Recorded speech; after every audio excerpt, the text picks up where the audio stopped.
शिव महापुराण में ये सबसे महत्वपूर्ण बात तुम्हें समझाई गई। अन्नदान, अन्न का दान तुम्हें तुमसे ज्यादा बड़ा बना देता है, तुम्हें तुम्हारी निजता में और बल प्रदान करता है और तुम्हारे दुनिया भर के पाप ताप नष्ट करा देता है। अंतिम दिन यहां भंडारा है।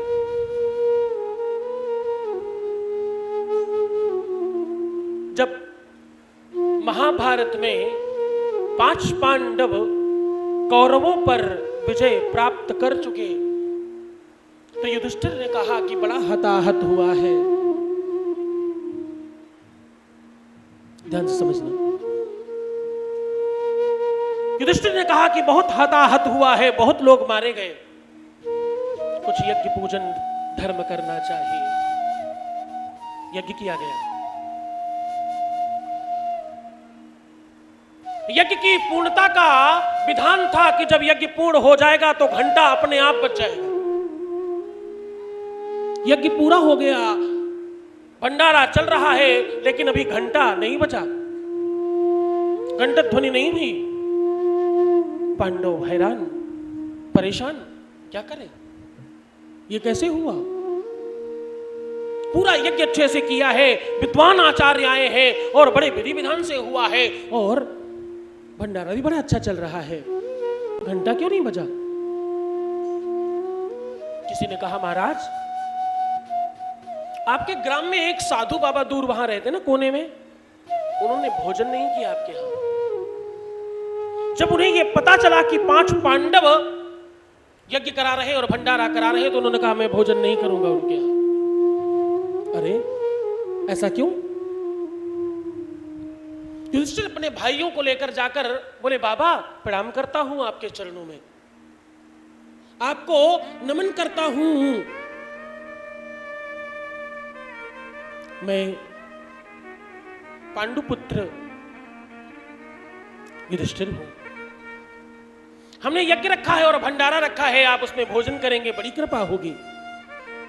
बाबा बोले देखो तुम पांडव हो, पांडु के पुत्र हो, युधिष्ठिर हो, इसीलिए भोजन नहीं करूंगा। और अगर करूंगा तो 1 करोड़ अश्वमेघ यज्ञ का फल और पुण्य ले लूंगा, दक्षिणा में तो करूंगा, तो भोजन कर लूंगा। बोले महाराज मेरी पहली यज्ञ है ये, 1 करोड़ यज्ञ का फल कहां से दें, आप तो कृपा करो। बोले मैंने कह दिया सो कह दिया, 1 करोड़ अश्वमेघ का यज्ञ का फल दो और भोजन कर लूंगा, उसके पहले नहीं करता। ध्यान से सुनना।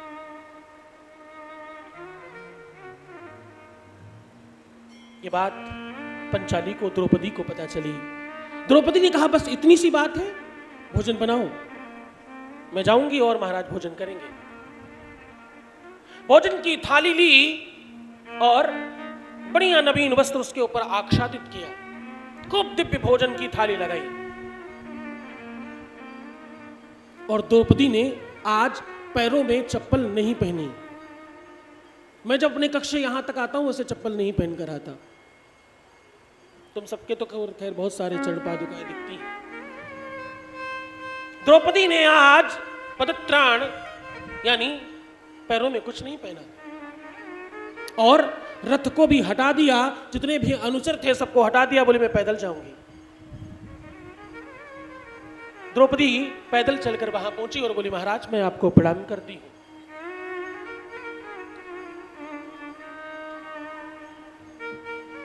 मैं भोजन लाई हूं, आप कर लीजिए।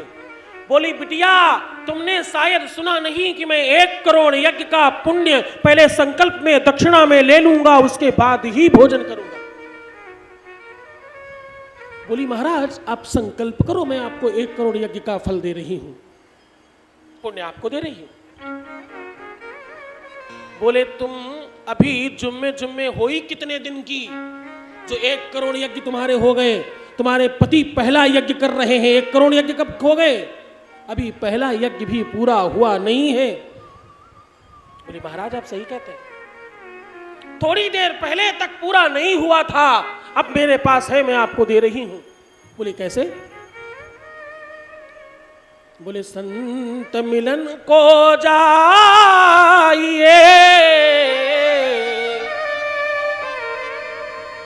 तजी माया अभिमान, जो जो पग आगे बढ़े कोटिन यज्ञ समान। महाराज बहुत कदम चल के आई हूं, हर एक कदम में 1 करोड़ यज्ञ का पुण्य अर्जित करके आई हूं। आपको दे रही हूं, आप संकल्प कीजिए और लीजिए।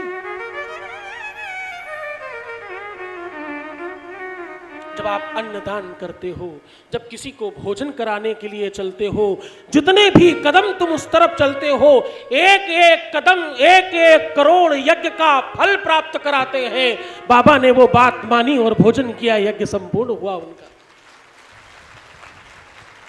अन्नदान की महिमा है। तो तुम अन्नदान कच्चा अन्न करना चाहिए, थोड़ा और ध्यान समझना। कच्चा अन्न अमावस्या, पूर्णिमा, एकादशी करना चाहिए।